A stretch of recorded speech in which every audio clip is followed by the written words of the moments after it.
नमस्कार मित्रांनो, लक्ष्मीच्या पावलांनी या मालिकेच्या येणाऱ्या काही भागामध्ये एक जबरदस्त असा ट्विस्ट आपल्याला पाहायला मिळणार आहे। अखेर सरोजचा खरा चेहरा अद्वैत आणि सर्व चांदेकर फॅमिली समोर येणार आहे। भूतकाळातील अशी एक भयानक सत्य घटना सर्वांना कळताच आता स्वतः अद्वैत मात्र सरोज सोबत जे काही असलेले नाते तोडतो आणि जे काही चांदेकरांचे सर्व हक्क आहे तो कलाला देतो आणि कलाला चांदेकरांची सून म्हणून सर्वजण आनंदाने स्वीकारतातच, परंतु अद्वैत मात्र सून म्हणून कलाचा स्वीकार तर सर्वांसमोर आबांनी केलेलाच असतो, परंतु अद्वैतने आज चक्क सर्वांसमोर बायकोचा हक्क कलाला दिलेला असतो आणि सरोजला शेवटी तिने आत्तापर्यंत कलाला जो काही त्रास दिला त्याची शिक्षा तर मिळणार आहे। तर ते कसं, त्यासाठी हा व्हिडिओ शेवटपर्यंत नक्की बघत राहा। तर मित्रांनो, आत्तापर्यंत आपण असे बघितले होते की कला आपल्या मनमिळावू स्वभाव आणि आईबाबांचे जे काही संस्कार तिला मिळाले असतात त्यामुळे घरातील सर्वांचे मन तिने आत्तापर्यंत जिंकण्याचा प्रयत्न केलेला असतो। तेव्हा मात्र आबा तर आपल्या कलावर कायम खुश तर असतातच आणि सुनबाई म्हणून कलाचे कायम ते कौतुक करत असतात। आबांना कायम हे माहिती असतं की आपल्या चांदेकरांची कुटुंबाची खरी लक्ष्मी ही कलाच आहे, परंतु तिच्यामुळेच या घराची आणि या घराची सर्व ही कंपनीची भरभराट म्हणजे झाली। त्यामुळे सरोज मात्र ही आबांच्या कायम विरोधात जाऊन कलाचा रागराग करत असते, परंतु आबा नेहमी ह्या आपल्या कलाच्या पाठीशी उभे राहत असतात आणि याचाच राग सरोजच्या मनात ठासून भरलेला असतो। कारण आबा तर तिचे तोंड भरून कौतुक तर करतात, परंतु जेव्हापासून ही मुलगी घरात आली तेव्हापासून आबा मात्र सरोजला काही हक्क देत नाही आणि तिला आत्तापर्यंत जी काही चांगली सून म्हणून आबा हे सरोजचे कायम कौतुक करत असतात, परंतु कला आल्यापासून तर आबांच्या तोंडात फक्त कला असते असा सरोजचा गैरसमज होतो आणि कला ही आपल्या योग्यतेची नाही आणि फसून त्यांनी आपल्या मुलाचं आयुष्य बरबाद केलं याचा सरोजला खूप राग असतो म्हणून, आणि त्याचाच राग अगदी ठासून तिच्या मनामध्ये भरलेला असतो आणि त्याच गोष्टीचा तिला गैरफायदा घ्यायचा असतो, म्हणजे कलाला त्रास द्यायचा असतो। आणि त्यातच घरातही काही काम नसलेली रोहिणी मात्र सरोजचे ऐनवेळीस येऊन कान भरण्याचा कायम प्रयत्न करतच असते आणि सरोज मात्र तिचे सर्व ऐकून त्याला पेटलेली असते। तेव्हा मात्र काही करून कलाला कसे घराच्या बाहेर काढायचे, परंतु वेळोवेळी आबांची साथ मात्र कलाला मिळत असते आणि कलाचा खरेपणा शेवटी देवी आईचा आशीर्वाद हा कलाच्या कायम पाठीशी असतो। त्यामुळे सरोज जे काही प्लॅन करत असते तर नेहमी ते प्लॅन हे तिच्यावरच उलटत असतात। घरातील प्रत्येक मान हा फक्त कलाला मिळत असतो आणि त्यात आता दिवाळीचा खूप मोठा सण असतो आणि दिवाळीच्या सणासाठी सर्व जण अगदी आनंदाने नटून थटून तयार झालेले असतात। दिवाळीच्या पूजेसाठी सर्वजण खाली एकत्र येतात। तेव्हा आता आबा बोलतात की अद्वैत आणि कला, तुम्ही दोघीजण मिळून लक्ष्मीपूजन करा, लक्ष्मीची पूजा करा, आरती करा। आणि ते ऐकून सरोजच्या मात्र पायाखालची जमीन हादरते की दरवर्षी तिला हा मान चांदेकरांच्या लक्ष्मीपूजनाचा मान हा सरोजकडे असतो, परंतु ह्यावेळेस मात्र तो मान आबांनी सर्वांसमोर या कलाला दिला। सरोजला खूप टेन्शन येते, ती विचार करते की आबा असे कसे करू शकतात, कारण हा मान तिला देऊच कसे शकतात आणि त्याचाच आता सरोजला खूप राग आलेला असतो। तेव्हा आबा सर्वांसमोर कलाला जेव्हा म्हणतात तेव्हा मात्र कला ही आपल्या मनाचा मोठेपणा करून सरोजला तो मान देण्याचा प्रयत्न करते आणि सरोजला म्हणते की आहो, मी जरी या घराची मोठी सून असले तरी माझ्यापेक्षा अगोदर सरोज मॅडमचे या घरातील स्थान अगदी मोठे आहे, कारण त्यांनी सुद्धा आत्तापर्यंत या घरासाठी सर्व काही केलेले आहे। त्यामुळे आजच्या लक्ष्मीपूजनाचा मान मात्र माझ्यापेक्षा मोठे असणाऱ्या सरोज मॅडम यांनाच मिळायला हव्यात आणि आमची सर्वांची अशी इच्छा आहे की लक्ष्मीपूजनाचा मान हा सरोज मॅडमलाच मिळावा। आणि म्हणून कला ही प्रामाणिकपणे सरोज जवळ येते आणि सरोजला म्हणते की सरोज मॅडम, आज लक्ष्मीपूजनाची पूजा तुमचा हक्क आहे आणि तो मान तुमचाच आहे, त्यामुळे तुम्हीच करा। म्हणून अगदी ती मानाने सरोजच्या हातामध्ये ती पूजेचे ताट द्यायला लागते, परंतु सरोज मात्र जे पूजेचे ताट असते तर ते धूर लोटते आणि कलाकडे रागाने पाहत असते। तिने आज चक्क कलाचा नाही परंतु लक्ष्मीचा सुद्धा अपमान केलेला आहे। तेव्हा ते पाहून सर्वांना सरोजचा खूप राग येतो आणि सरोज सर्वांसमोर आतमध्ये जायला निघते, परंतु आबा मात्र हे सरोज थांब, कारण तुझ्याकडून कधीही अशा वागण्याची अपेक्षा मी केलेली नव्हती, परंतु आज जे काही तू वागलीच, अगदी लक्ष्मीपूजनाच्या दिवशी तू घरातील लक्ष्मीचा अपमान केला, ते मात्र मी कधीही सहन करू शकत नाही. परंतु आत्ता दिवाळीचा सण आहे, त्यामुळे सरोज आत्ता मात्र मी तुला काही बोलू शकत नाही. परंतु जेव्हा दिवाळी होईल आणि दिवाळी सणानंतर मी या घरातून कायमचा निघून जाईल, तेव्हा मात्र हे बोलणे ऐकून सरोजला मात्र आणखीन राग येतो. कारण आबा ह्या दीड दमडीच्या मुलीसाठी चक्क तिच्याशी माझी बरोबरी करतात, हे सरोजला मात्र काही सहन होत नाही. रागाने ती आपल्या रूममध्ये आलेली असते आणि आता या कलाला कसे तिला टेन्शन द्यायचे आणि तिला त्या गोष्टीचा त्रास झाला पाहिजे असे ती ठरवते. आणि आता ह्या मुलीला घराच्या बाहेर तर मला काढायचेच, परंतु त्यासाठी तिने एक तिला त्रास देण्यासाठी प्लॅन केलेला असतो.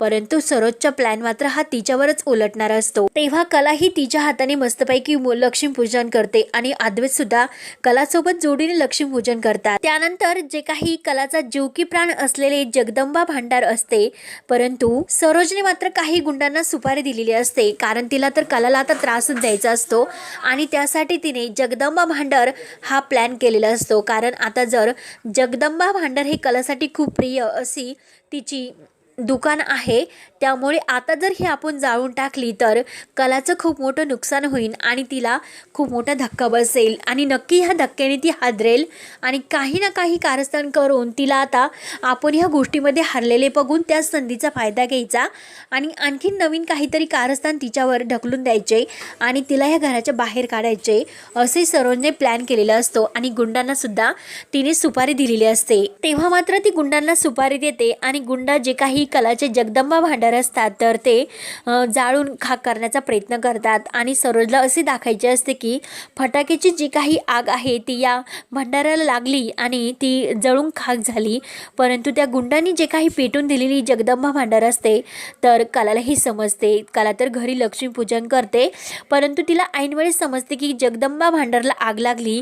तेव्हा कला कशाचाही विचार न करता लगेच कला तेथे येऊन पोहोचते. तिच्या जीवाची खूप तळमळ होत असते आणि तिच्या जीवाच्या आकंताने ती धावतच येते आणि लगेच ती त्या आगीमध्ये आपलं दुकान वाचवण्याचा खूप प्रयत्न करत असतात. परंतु आजूबाजूचे जे काही आसपासचे सर्व लोक तिथे जमा होतात. दिनकर आणि संगीता सुद्धा पळत धावतच आलेले असतात आणि परंतु कला ही पूर्णपणे त्या दुकानाच्या आगीत आतमध्ये अडकलेली असते. तिने आपल्या जीवाची सुद्धा पर्वा केलेली नसते की काही झालं तरी आता आपलं जगदंबा हा भांडार तिला वाचवायचे असते, म्हणून ती कोणत्याही गोष्टीचा विचार न करता अगदी आतमध्ये जाते. कला इतकी टेन्शनमध्ये आलेली असती तर तिच्या तोंडातून शब्दसुद्धा फुटत नसतात आणि ती तेथे तशीच बसत राहते आणि खूप रडत असते. कारण तिचं सर्व काही जळून नष्ट झालेलं असतं. ते पाहून कला पूर्णपणे हँग झालेली असते. नक्की आता काय करू आणि काय नाही असे तिला सुचत नसतं आणि तिला इतकं टेन्शन येतं. आग मात्र तिच्या जवळ आलेली असते, परंतु तरीसुद्धा कलाला काहीच कळत नाही आणि कला आपल्या जगदंबा भांडारासाठी तेथे उठायला सुद्धा तयार नसते. तिला त्यावेळेस आपल्या जीवाची सुद्धा पर्वा राहत नाही. तेव्हा सर्वजण कलाला ओरडून सांगत असतात की कला बाहेर आहे, कला बाहेर आहे. परंतु कलाचे मात्र कुणाच्याही बोलण्याकडे लक्ष जात नाही आणि ती बाहेर यायला तयार नसते. कारण एकही शब्द तिच्या कानावर पडलेला नसतो, कारण तिचं लक्षच नसतं.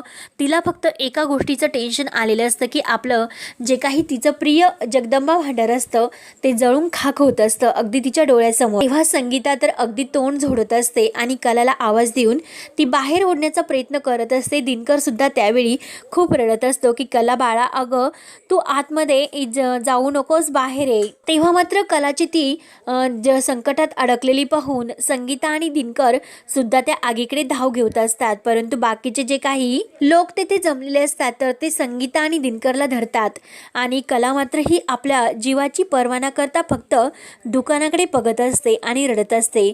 आणि तेवढाच तिकडे अद्वैत हा गाडी घेऊन जगदंबा भांडाराकडे येण्यासाठी निघालेला असतो.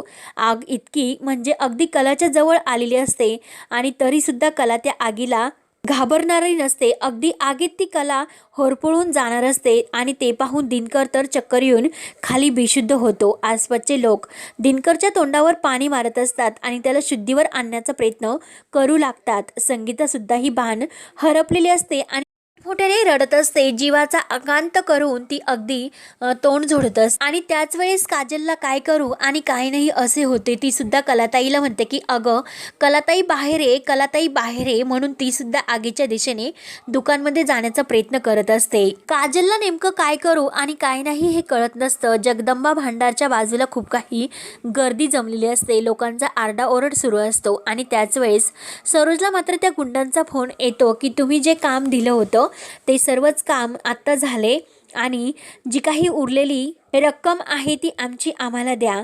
तेव्हा सरोज म्हणते की तुमची जी काही उरलेली रक्कम असेल तर ती तुम्हाला पर्यंत पोहोचून जाईल आणि सरोज त्यांचे सर्व पैसेही पेड करते. तेव्हा सरोज मात्र त्या गुंडावर खूपच खुश असते. तर दुसरीकडे कलाला तिने जगदंबा भांडारमध्ये घालवलेले प्रत्येक आनंदाचे क्षण आतापर्यंतचे आठवत असतात. अगदी डोळ्यासमोर ते क्षण तिच्या समोर येतात आणि ती रडत सुद्धा असते आणि ते सर्व आठवत सुद्धा असते. तेव्हा तेथे एक ठेवलेली जी काही तुळजाभवानी मातेची मूर्ती असते आणि तो फोटो असतो, तेव्हा तो कला उराशी घेते आणि कवटाळून त्या फोटोशी खूप रडत असते. परंतु खरंच देवी आईचा कुठे चमत्कार असा असतोच आणि त्याच वेळेस अद्वैत हा त्याच्या गाडीतून संगीता दिनकर आणि कलाला वाचवण्यासाठी तेथे येऊन पोचतो. तेव्हा तो आपल्या जीवाची पर्वा न करता तेथे येऊन बसलेला असतो आणि कलाला उचलतो आणि त्या आगीमध्ये तो कलासाठी धावत गेलेला असतो. आपल्या जीवाची पर्वा न करता तो कलाला त्या आगीतून बाहेर घेऊन येतो, परंतु कला मात्र बेशुद्ध पडलेली असते. तेव्हा घाईने तो कलाच्या तोंडावर पाणी शिंपतो आणि तिला पाणी पिण्यासाठी देतो. कलाच्या तोंडातून मात्र शब्द हे निघत नसतात. अद्वैतला तिची ती अवस्था बघून खूप वाईट वाटते.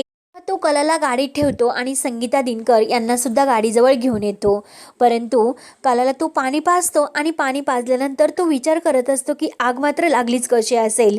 तेव्हा आजूबाजूचे लोक सांगू लागतात की ही आग केवळ फटाक्यामुळे लागलेली असेल, परंतु कलाला मात्र संशय आलेला असतो.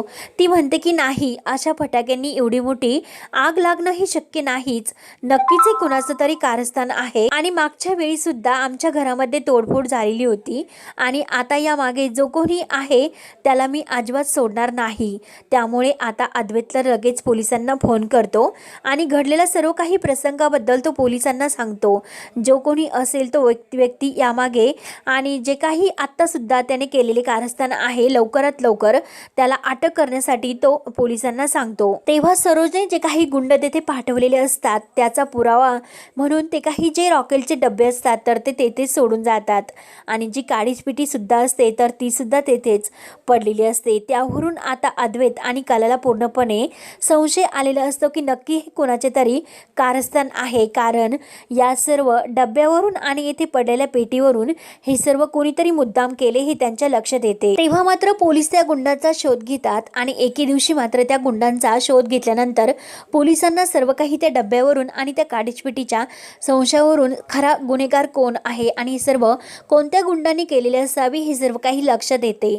तेव्हा मात्र लगेच त्या गुंडांना पकडले जाते आणि जे काही पोलीस त्यांचे स्टेटमेंट रेकॉर्ड करून घेत असतात ते सर्व काही ते अद्वैत आणि चांदेकर फॅमिलीमध्ये येऊन ऐकवतात. तेव्हा त्या गुंडांनी सरोजचे नाव घेतलेले असते आणि सरोजचे जेव्हा ते गुंड नाव घेतात तेव्हा मात्र चांदेकर फॅमिलीला खूप मोठा धक्का तर बसतोच, परंतु सरोजला मात्र खूप आपल्या आईचा राग येत असतो. तो विचार करत असतो की आई कधी न वागणारी, कधी मला तिच्याकडून अशी अपेक्षा नव्हती की ती असे काहीतरी घाणेरडे कृत्य करेल, असे वागेल, परंतु अद्वैतला मात्र आता सरोजची खूप चिड येते. सरोजचे नाव ऐकून त्याच्या पायाखालची जमीनच हलते आणि सरोजचं जे काही खरं रूप आहे ते आज खऱ्या अर्थाने कला आणि अद्वैत यांच्यासमोर शेवटी आलेलेच असते. परंतु या सर्वाचा धक्का मात्र अद्वैतला खूप जास्त बसतो, कारण आई कधीही असे वागू शकेल असे त्याने कधीही असा विचार मनात सुद्धा केलेला नसतो. तेव्हा त्याला आपल्या आईचीच खूप लाज वाटू लागते. तेव्हा सरोज कलाला त्रास देण्यासाठी ह्या थराला जाऊ शकेल असे कधीही त्याला वाटले नव्हते, म्हणून कला सुद्धा ही पूर्णपणे हँग झालेली असते, कारण सरोज असे काहीतरी करेल असा कलाने सुद्धा कधी मनात सुद्धा विचार केलेला नसतो. आणि त्याच वेळेस इन्स्पेक्टर साहेब म्हणतात की या खरा गुन्ह्यामागचा सूत्रधार आता हा चांदेकरांच्या घरातीलच आहे, म्हणजे सरोज चांदेकर. तेव्हा मात्र आम्ही आता त्यांना अटक करत आहोत, कारण त्यांनी इतका मोठा गुन्हा केला आणि सरोजने आपल्या सख्या सुनालाच त्रास देण्याचा प्रयत्न केला. पोलीस हे सरोजला ताब्यात घेतात आणि त्यांना जेलबंद ही व्हायलाच हवी, म्हणजे त्यांना अटक तर व्हायलाच हवी, कारण हा खूप मोठा एक गुन्हा आहे. ते ऐकून मात्र अद्वैत तर खूप घाबरतो. तर मित्रांनो, सरोजचा चेहरा शेवटी अद्वैत समोर तर आलेला असतोच. अद्वैत हा सरोजला कशाचाही विचार न करता पोलिसांच्या ताब्यात देतो आणि सरोजला अटक करून तो जेलमध्ये टाका आणि तिला कायम तेथेच ठेवा आणि तिला तिच्या पापाची शिक्षा कशी मिळते. तेव्हा आबांना मात्र खूप राग आलेला असतो. आबा सरोजला म्हणतात की सरोज, अगं आत्तापर्यंत तू इतके नाव कमवले आणि चांदेकरांची जी काही ही पेढी आहे तिचा उद्योग तू इतका मोठा स्वतःच्या कर्तृत्वावर पुढे नेला. अगं अद्वैत सरच्या मुलाला तू जन्म दिला आणि त्याला चांगले संस्कार दिले, परंतु अगं तुझ्याकडून अशा वागण्याची अपेक्षा मात्र मी कधीही केली नसते. म्हणून आबांना सुद्धा खूप वाईट वाटतं. आबा म्हणतात की सरोज, अगं कला, तू आत्तापर्यंत कलाला ओळखलेलं नाही, कारण ती या घरची लक्ष्मी आहे. मी तुला अनेकदा सांगण्याचा प्रयत्न करत होतो, पण तरी सुद्धा माझे कधीही ऐकले नाही. मी वेळोवेळी तुला सांगत होतो की कला खरंच लक्ष्मी आहे. अगं तू त्या मुलीवर प्रेम कर, तिला या घरातील सूनवणीचा हक्क दे, तिचे लाड कर. अगं एका सासू या नात्याने नाही तर एका आईची नात्या आणि आईची माये देऊन कलाला तू अगदी प्रेमाने स्वीकारायला हवं होतं. अगं कलासारखी सून तुला मिळणं हे तुझं भाग्य आहे, कारण आत्तापर्यंत खरंच नैना या घरामध्ये कशी वागते याचे अनेक उदाहरणं तर तू बघितले असेल, परंतु आत्तापर्यंत कधीही कलाने आपल्या संस्कारावर कोणीही वाईट तिच्याबद्दल बोलले नाही. त्यामुळे अगं सरोज, तू कितीतरी वेळेस मी तुझे कान उघडण्याचा प्रयत्न केला, परंतु तू ऐकून कुठेही घेत नसते आणि आज जे काही केले ते खरंच एक खूप मोठा गुन्हा आहे. त्यामुळे सरोज, अगं आत्तापर्यंत जे काही नाव तू कमवलं होतं ते आता एका चुकीमुळे तुझे धुळीत जाणार आहे आणि चांदेकरांचे सुद्धा नाव आता खराब होणार आहे, कारण सरोज तुझ्या एका चुकीमुळे.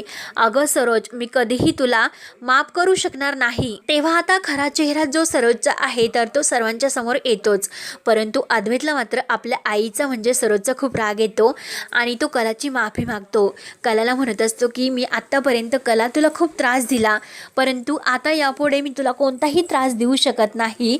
माझी खूप मोठी चूक झाली, वारंवार मी तुला दोषी ठरवत आलो, परंतु नाही. अगं कला, तू खूप मोठ्या मनाची आहे. आबाजी म्हणतात ते अगदी खरं आहे, कारण खरंच आज तुझ्यामुळे या घरामध्ये तर आनंद हा कायम नांदतो, परंतु जेव्हापासून तू या घरात आली तर खरंच लक्ष्मीच्या पावलांनी. म्हणून लगेच अद्वैत हा प्रेमाने आपल्या कलाचा बायको म्हणून स्वीकार करतो आणि जे काही बायकोचे सर्व हक्क आहे तो आपली लाईफ पार्टनर म्हणून कलाची निवड म्हणजे त्याने केलीच असते. आणि शेवटी देवकृपेने आपले कला आणि अद्वैत आता एक होतात आणि आता त्यांच्या नवीन जीवनाला कशी सुरुवात होते हे आता पुढे काय काय होत राहणार हे पाहतच राहा. आणि मित्रांनो, व्हिडिओ पाहिल्यानंतर खरंच मनापासून धन्यवाद.